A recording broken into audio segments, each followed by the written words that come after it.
दिवाली के मौके पर आप सब अपने परिवार के साथ खुशियां मनाते हैं, लेकिन हमारे देश की रक्षा करने वाले सैनिक और उनके परिवार इस मौके पर अक्सर अकेले रह जाते हैं और उनके बारे में कोई नहीं सोचता। आपको ये नहीं भूलना चाहिए कि अगर आपको अपने परिवार के साथ दिवाली या कोई भी त्योहार मनाने की स्वतंत्रता मिली है, मौका मिला है, तो ये हमारे सैनिकों की वजह से ही संभव हो पाया है। हमारे जवान अपनी दिवाली की कुर्बानी देकर और अपनी पारिवारिक खुशियों का त्याग करके आपकी रक्षा कर रहे हैं ताकि आप अपने परिवार के साथ दिवाली मना सकें। पूरे देश को हमारे जवानों का आभारी होना चाहिए। और इसी भावना के साथ जी मीडिया ने एक अभियान शुरू किया है जिसका नाम है हमारे सैनिक हमारी दिवाली। हमारी आपसे अपील है कि इस बार दिवाली पर आप किसी सैनिक के घर जरूर जाएं। आपके घर के आसपास अगर कोई भी सैनिक का परिवार रहता है तो आप उनके घर जरूर जाएं और वहां उनके परिवार के साथ मिलकर दिवाली मनाएं। इससे सैनिकों और उनके परिवारों को हौसला मिलेगा। इस दिवाली पर अपने प्यार और सम्मान से सैनिकों के घरों को रोशन करें और इस बार दिवाली पर एक दिया सैनिकों के नाम जरूर जलाएं।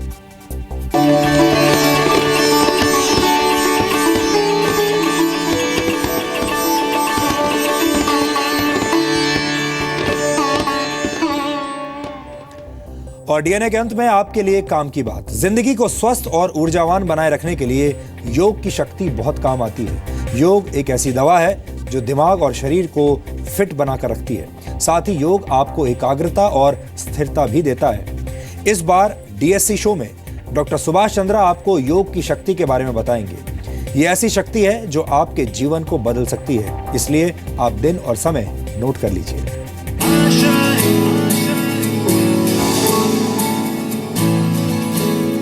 We have to create balance in our life, in everything what we do. 10 minute अनुलोम विलोम करेंगे तो आपको दिमाग के अंदर स्ट्रेस कभी भी नहीं आएगा। पेड़ की तरह से आपको उठना, जो आप आज भूल भी जाते हैं अगर थोड़ी बहुत बातें, वो वापस याददाश्त पड़ी रहेगी और बड़ी उम्र में जाके अल्जाइमर नहीं होगा, भूलने की बीमारी नहीं होगी। निरोगी काया नहीं होगी तो माया आएगी नहीं। डॉक्टर सुभाष चंद्रा शो शनिवार रात 10 बजे और रविवार सुबह 11 बजे सिर्फ जी न्यूज पर। और अब आज के इतिहास पर नजर डालते हैं। 1886 में आज ही के दिन दुनिया की सबसे मशहूर मूर्तियों में से एक स्टैच्यू ऑफ लिबर्टी को लोगों को समर्पित किया गया था। स्टैच्यू ऑफ लिबर्टी अमेरिका को फ्रांस की तरफ से दोस्ती के प्रतीक के तौर पर भेंट की गई थी। इस मूर्ति की ऊंचाई 151 फीट है और इस मूर्ति का पैगाम था liberty enlightening the world. New York में स्थापित इस मूर्ति के डिजाइन में मशहूर फ्रेंच आर्किटेक्ट गुस्ताव आइफल ने भी योगदान दिया था। आपको बता दें कि आइफल ही वो आर्किटेक्ट थे जिन्होंने पेरिस के आइफल टावर को डिजाइन किया था। 1948 में आज ही के दिन स्विस केमिस्ट पॉल मुलर को डीडीटी नामक कीटनाशक तैयार करने के लिए नोबेल पुरस्कार मिला था। मुलर ने डीडीटी नामक इस रसायन की खोज 1939 में की थी। ये उस दौर का पहला कम लागत वाला सफल कीटनाशक था।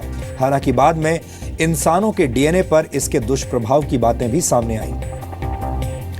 1955 में आज ही के दिन माइक्रोसॉफ्ट के फाउंडर बिल गेट्स का जन्म अमेरिका में हुआ था। माइक्रोसॉफ्ट दुनिया की सबसे बड़ी पर्सनल कंप्यूटर सॉफ्टवेयर कंपनीज में से एक है और बिल गेट्स दुनिया के सबसे अमीर लोगों में से एक हैं।